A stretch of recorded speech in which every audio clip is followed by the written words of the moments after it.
Savez-vous qu'en 2020, le tabac sera la principale cause de mortalité dans le monde? L'épidémie mondiale de tabagisme tue chaque année près de 6 millions de personnes, dont plus de 600 000 non-fumeurs victimes du tabagisme passif. Le tabac tue aujourd'hui jusqu'à un fumeur sur deux. Bon nombre d'entre vous ont très certainement déjà voulu arrêter de fumer. Se débarrasser de cette addiction devient une volonté de plus en plus fréquente pour les fumeurs, même si cela n'est pas toujours très évident.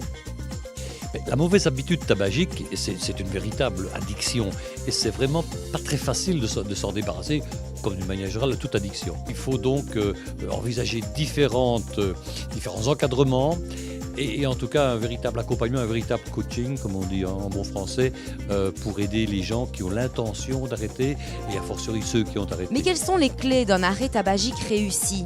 Il faut venir parce qu'on est convaincu qu'on veut arrêter. Avec les meilleures méthodes dont on dispose actuellement, on réussit à s'arrêter de fumer, pour la première tentative au moins, dans 30% des cas. Vous l'aurez compris, la motivation et l'envie sont les premiers éléments d'un sevrage tabagique réussi, mais pas seulement. Pour aider les fumeurs à arrêter de fumer, des méthodes existent, des méthodes dites classiques et qui ont fait leurs preuves.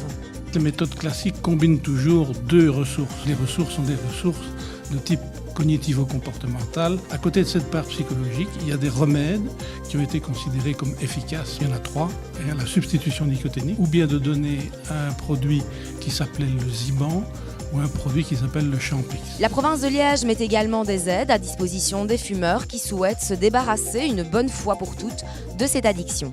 La province a un centre d'aide aux fumeurs. Nous participons à un tas d'opérations qui sont donc des incitants à arrêter cette mauvaise habitude tabagique et notamment le plan de 5 jours. C'est des thérapies de groupe. Tous les différents aspects du tabagisme sont approchés, appréhendés. À côté de cela, existent également des méthodes dites alternatives, des aides supplémentaires ou complémentaires aux méthodes plus classiques.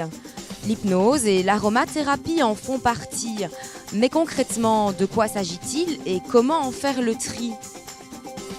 L'hypnose est quelque chose de tout à fait naturel. C'est une association de détente et de concentration et simplement on utilise cet élément tout à fait naturel, physiologique que tout le monde a, mais on l'utilise à des fins thérapeutiques. L'hypnose est utilisée dans le sévrage tabagique, soit uniquement comme seule méthode ou le plus souvent associée à d'autres méthodes. L'aromathérapie peut aider une personne qui est en sevrage tabagique, par exemple de différentes manières, par l'olfaction. En respirant certaines huiles essentielles, on va pouvoir calmer une pulsion, par exemple, vers le tabac. On peut également aider le fumeur en sevrage tabagique en appliquant certaines huiles essentielles sur certaines parties du corps. L'aromathérapie est ici vraiment un outil complémentaire. De nombreuses méthodes existent donc pour vous aider à vous débarrasser de cette mauvaise habitude et pour vous soutenir dans votre sevrage tabagique. Maintenant que vous connaissez ces différentes pistes, à vous de jouer et de peut-être enfin vous libérer du tabac.